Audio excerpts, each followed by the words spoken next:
kinakailangan siguro alamin kung ano talaga ang nangyari, kung talagang nagkaroon ng sagupaan at talagang inapi yung mga Pilipino, nakita naman natin, nasaktan. Kaya't alamin natin para hindi na maulit. Naghain na ng resolusyon si Senator Amy Marcos para maimbestigahan sa Senado ang agresibong aksyon ng China Coast Guard laban sa mga tauhan ng Philippine Navy sa Ayungin Shoal noong June 17. Ayon sa mambabatas na siyang chairperson ng Senate Committee on Foreign Relations, dapat mabusisi ang nangyaring insidente upang matukoy kung paano mas mapoprotektahan ng gobyerno ang mga Pilipino tuwing may rotation at resupply mission sa lugar.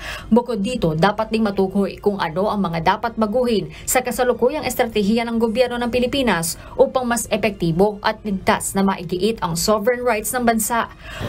Sa lahat ng ayokong mangyari, magkaroon ng engkwentro, ng karahasan, ng gulo, ng digmaan dito sa ating bansa. Nakakatakot na itong init. The escalating tensions in the West Philippine Sea as well as the Taiwan Straits are very troubling, and I'm deeply concerned that this could result in more and more violent incidents in the near future. We should exercise all caution. We want a full briefing. Kung kinakailangan ng executive session, handa kami.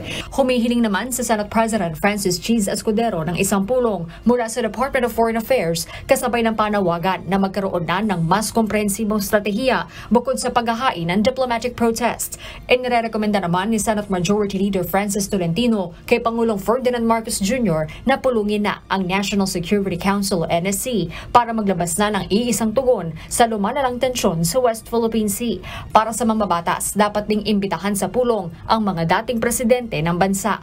Kasi yan, may kakanasan. Wala na yung isa-isang tabi natin yung mga political considerations. Siguro, ang mananayin dito, ang mangingibaw dito, yung dapat maging appropriate response at yung pangangailangan ng bansa. So, Police President Erap can be invited kahit Zoom or what.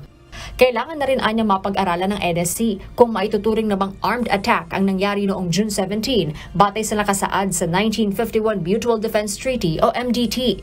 Yung footages na nakikita nyo, bagamat putol-putol, makikita nyo na coordinated naman, tinaligiran, ginamitan ng bato, ginamitan ng itak, ginamitan ng palakol, ginamitan ng lanseta. So, ito na ba yung uri ng armed attack na magti-trigger ng MDT? So, we have to gather all the information first kung ito na yon.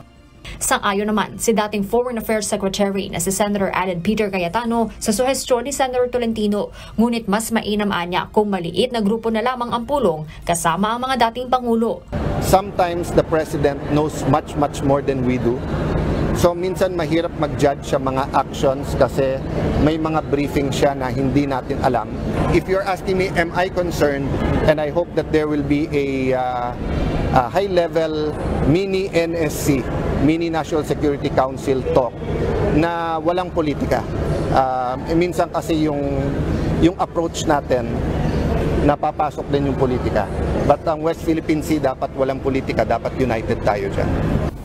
Kasunod ng panibagong agresibong aksyon ng China sa West Philippine Sea, para kay Senator Juan Miguel Mig-Zubiri, hindi na sapat ang pagkondena sa China. Bagkus ang dapat na anyang gawin ng gobyerno, bilisan na ang pagmodernisa sa Armed Forces of the Philippines o AFP para palakasin ang depensa ng bansa. Ayon sa mambabatas, hindi man kayang tapatan ng Pilipinas ang lakas ng China, madadagdagan naman ang puwersa ng Pilipinas sa pagpapatrolya sa West Philippine Sea.